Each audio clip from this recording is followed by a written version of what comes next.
A faint wind whispered through the rocky crags, carrying with it the acrid scent of burning wood. Around the flickering bonfire, a circle of young soldiers sat in silence, their eyes reflecting the flames. They were a mixed batch from various worlds, each adorned in battle-worn armor and the bright insignias of their home planets. Yet, despite their differences in appearance and background, they shared the same wide-eyed curiosity and restless energy. A low buzz passed among them as a figure emerged from the shadows, a tall, scarred alien, his leathery skin a deep shade of bronze, marred with the marks of countless battles. His strides were slow, measured, and his eyes, dark as the night itself, gleamed with the wisdom of someone who had seen too much. This was veteran Malik, a name spoken with both reverence and fear across the galaxy. He had fought in wars that had ended entire civilizations, but none more infamous than the wars against humanity. As Malik approached the fire, the young soldiers shifted, making space for him at the center. He lowered himself onto a rock, the firelight dancing over his worn features. "They say you fought the humans," one of the younger soldiers ventured, his voice barely more than a whisper. Malik's gaze slid to the soldier, his expression unreadable. "Fought them?" "Yes," he said, his voice gravelly with age. "Survived them?" "Barely." The young soldier swallowed, but the others leaned in closer. They had all heard tales of the human wars, how a species from a small blue planet on the edge of the galaxy had resisted an invasion force far beyond their technological capacity. Many dismissed the stories as exaggerations, relics of the past. But tonight, around the bonfire, the legend would come alive. "Earth," Malik began, his voice cutting through the crackling of the flames. "You think it's a backwater, a soft world. You'd be wrong. The humans live on a Deathworld, a place where the air, the animals, even the very ground beneath their feet can kill. And that's before you face the humans themselves." The soldiers exchanged uneasy glances. A few chuckled under their breath, but the laughter faded quickly under Malik's unflinching gaze. "We were like you once," he said, his voice dropping low, drawing them in. "We thought ourselves superior. We thought their primitive world would fall in days. We were wrong." He paused, allowing the weight of his words to sink in.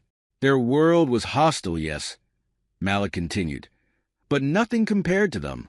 We landed expecting an easy victory, but what we found were soldiers who fought like beasts. They had no fear of death, only a stubbornness to survive, to protect their home. Bravery beyond logic. You'll learn soon enough that bravery, real bravery, is more dangerous than any weapon." One of the soldiers, a reptilian creature, leaned forward. "But we have better technology," he said, disbelief evident in his voice.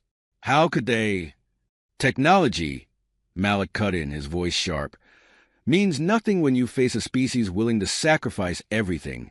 We had lasers and plasma. They had grit, and they used every part of their world to fight back. Nature itself became their weapon. The fire crackled, the night growing colder, but no one moved." The soldier's eyes were locked on Malik, who seemed lost in his own memories for a moment, eyes distant as though reliving the horrors of those battles. Then he looked back at them, his face hardening. "You laugh now," he said quietly, "but you will remember this moment when you face them. When you see the fire in their eyes and the ground shakes beneath your feet, you'll understand." "And this," he said, his voice low and measured, "is just the beginning of what you need to know about humans." The crackle of the flames filled the silence as the young soldiers sat, now fully captivated. They knew one thing for certain. Whatever the veteran would say next, they would be listening. Now veteran told. The skies above Earth were a bruised purple, torn by the roaring descent of alien ships. Veteran Malik's battalion had landed in the dense jungles of South America, expecting nothing more than a mop-up operation. Their strategy had been simple: strike fast, crush resistance, and seize the planet's resources. They had landed with the confidence of conquerors, believing their superior technology and advanced tactics would make quick work of the humans. But the jungle had other plans. The first sign of trouble came with the heat, an oppressive, stifling humidity that clung to their bodies and machinery. Their scanners malfunctioned. Communications crackled with interference. The alien soldiers, trained for combat across countless worlds, found themselves swatting at venomous insects and sinking into mud pits that seemed to swallow their armor whole. Malik had thought the real enemy would come later. He couldn't have been more wrong. They hit us the moment we stepped into their territory, Malik said, his voice low and steady. Around the bonfire, the young soldiers leaned in, their curiosity now laced with apprehension. At first, it was just snipers, single shots fired from the shadows. We couldn't even see them. They knew the jungle better than we did. They made it their weapon. His mind drifted back to that day. The sudden crack of a rifle echoing through the trees, the thud of a soldier falling. The humans were nowhere to be seen, but they were everywhere. Every branch, every leaf, seemed to be a pair of eyes watching, waiting. One of our squads pushed forward, thinking they could outflank the humans. Malik continued, his eyes dark with memory. They were ambushed. We found them later, or what was left of them. The humans had dragged them into the trees, left no trace but blood in the mud. We underestimated them. Big mistake. The younger aliens shifted uncomfortably. They had all heard about Earth's dense, treacherous jungles. But this was different. Malik wasn't just talking about the environment. He was talking about the humans. Creatures who used the terrain as an extension of themselves, who seemed to vanish into the very fabric of their world. But the ambushes weren't the worst of it, Malik said. His voice softened, almost as if speaking of something sacred. It was their defiance. He remembered the moment vividly. A small human outpost, barely defended, had become the focus of their assault. His battalion, 100 strong, surrounded it in the early hours of dawn. The humans inside were outnumbered 10-1. It should have been a slaughter. They offered the humans a chance to surrender, a brief window to spare their lives. They didn't surrender, Malik said, shaking his head. They didn't even hesitate. The first human to emerge had been a woman, battered and bloodied, her uniform torn. Malik had watched through his visor as she fired a missile launcher directly at their tank. Her hands were shaking from exhaustion, yet her aim was unerring. The missile hit its mark, the tank erupting into flames. The explosion should have killed her, Malik said, his voice barely above a whisper now. But she kept coming. I saw her stumble, fall, and then stand again. She was already dying, but she took down 2 of our heavy gunners before collapsing. Around the bonfire, the young soldiers were silent. There was no mocking laughter now, no disbelief in their eyes, just a dawning realization of what Malik had witnessed. We took the outpost, Malik continued, but at a cost. Every human inside fought like they had nothing to lose. It wasn't about winning for them. It was about denying us victory. They fought with a kind of fury I had never seen before, even in the fiercest battles across the galaxy. He paused, letting the memory wash over him, then met the eyes of the soldiers around him. They fought like they were already dead, he said, and that kind of bravery is more dangerous than any weapon. The fire popped, sending sparks spiraling into the night. The young soldiers shifted again, uncomfortable with the silence, but they could not tear their eyes away from the veteran. That was just the beginning, Malik added, his voice low and heavy with meaning. In every battle that followed, we saw the same thing. Humans didn't fight to win. They fought to make sure we lost. And that's what makes them so dangerous. The soldiers around him were silent, the gravity of Malik's words sinking in. For the first time, they truly understood the weight of the stories they had heard about humanity. Malik looked into the fire, his eyes reflecting the flames. You think you know war. You don't. Not until you've fought them. With that, he fell silent, letting the crackle of the fire carry the unspoken truth. The jungle had been just the first lesson. There were many more to come. The chaos of Earth was relentless, a constant reminder of the planet's brutal hostility. It was not just the humans that fought back. It was the world itself. Veteran Malik had survived long enough to see the truth of what they were up against. Earth was not just a battlefield. It was a living, breathing adversary. Its oceans, mountains, and forests seemed intent on breaking any foreign presence. But even in the heart of such savagery, Malik found something unexpected. It was during the siege of a mountainous area, where the high-altitude cold had crippled most of their technology. They were trapped, exposed, their equipment failing, the snowstorms unyielding. Earth had reduced their advanced weaponry to useless hunks of metal. The humans, adapted to their world's cruelty, were at home in the storm. Malik had been separated from his squad during a blizzard, trudging through the knee-deep snow, half frozen, his vision blurred by the biting wind. The cold seeped into his bones, gnawing at his strength.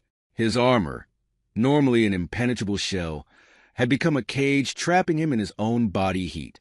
He collapsed in the snow, unable to move, convinced his end had come not at the hands of human soldiers, but at the wrath of Earth itself. He had blacked out, fully prepared to never wake again. But when Malik opened his eyes, he wasn't lying in the snow. He was inside a small, makeshift shelter, a fire crackling nearby. His armor had been removed, his wounds crudely bandaged. The scent of something cooking, something human, lingered in the air. For a moment, he thought he was hallucinating. His body screamed in protest as he struggled to sit up. And then he saw her, a human woman no older than 30, sat by the fire. Her clothes were patched, her face weathered by the cold, but her eyes were sharp, focused. Malik's first instinct was to reach for a weapon, but his body was too weak. He realized then she wasn't a soldier. She was a civilian. "Easy now," she said, her voice calm, almost soothing. She spoke in her language, but the tone was unmistakably gentle. She offered him a cup of steaming liquid, her hand steady as she passed it to him. "You're lucky I found you before the wolves did." Malik stared at her, bewildered.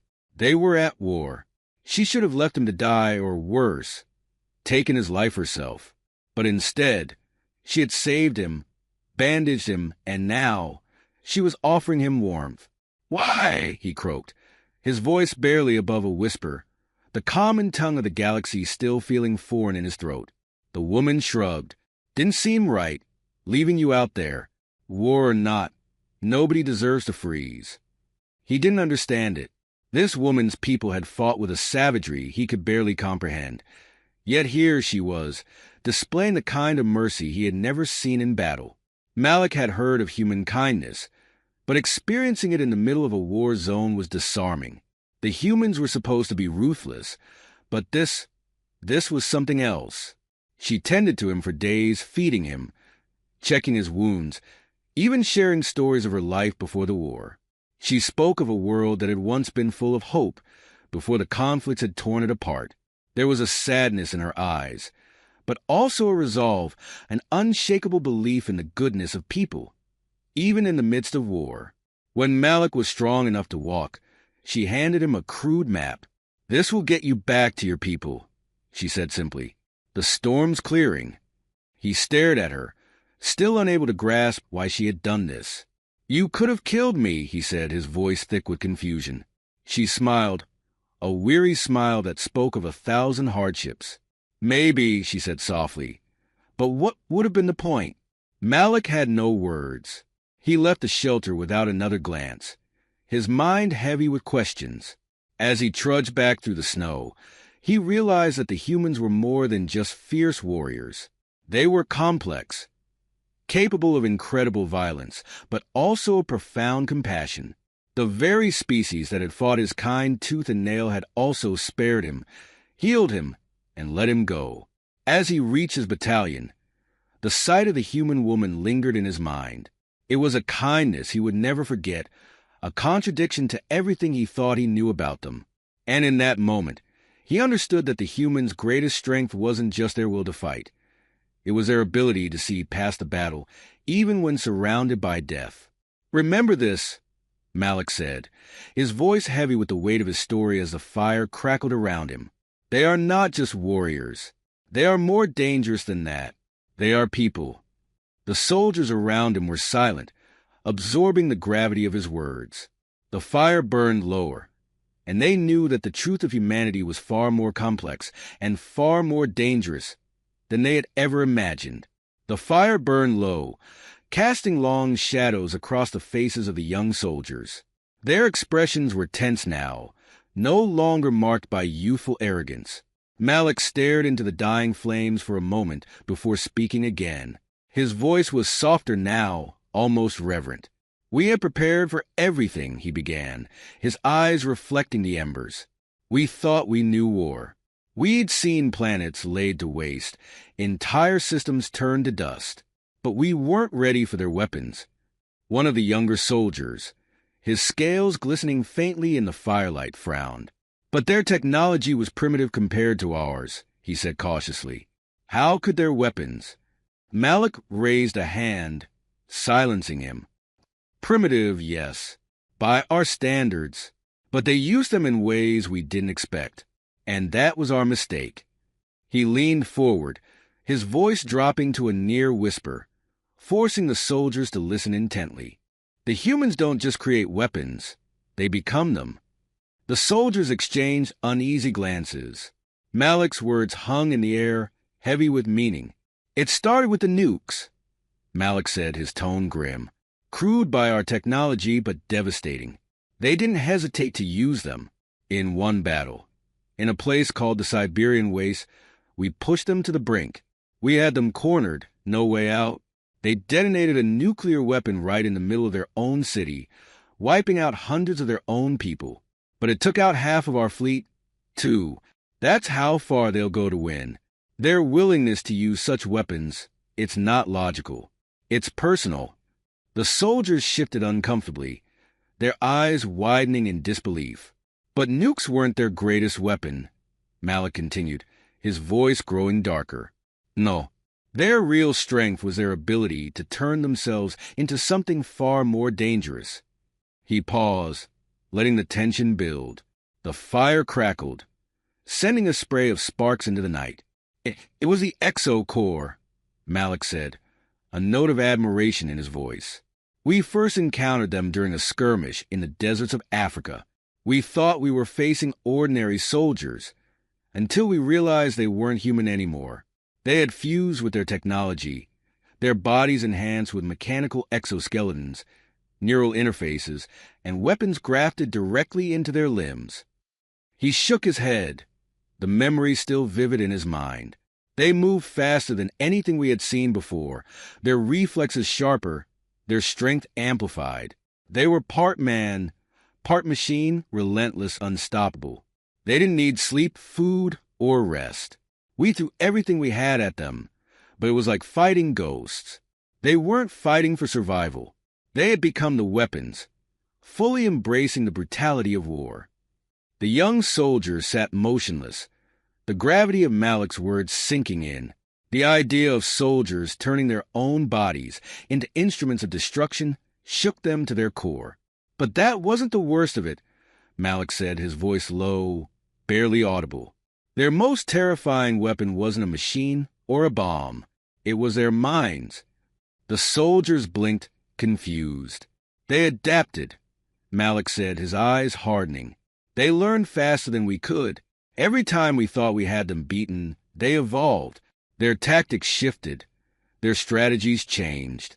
We would destroy their cities, and they'd rebuild them stronger. We'd defeat their armies, and they'd come back with better weapons, faster ships, deadlier soldiers. It was like trying to kill a species that refused to die."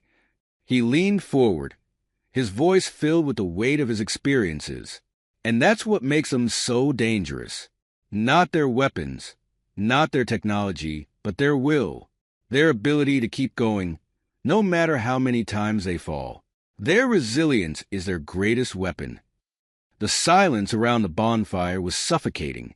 The young soldiers, who had once listened with arrogance, now sat wide-eyed, realizing the true nature of the enemy they would one day face.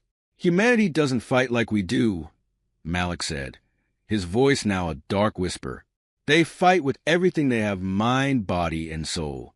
And when they bring out their weapons, They don't just aim to win, they aim to make sure we never come back. He stood then, his body casting a long shadow over the fire. The younger soldiers watched him with a new respect, a quiet fear growing in their chests. "And that," Malik said, his voice barely above a murmur, "is why you must never underestimate them." With that, he turned and walked away from the fire, disappearing into the darkness, leaving the soldiers alone with the stories of a war they had never truly understood until now.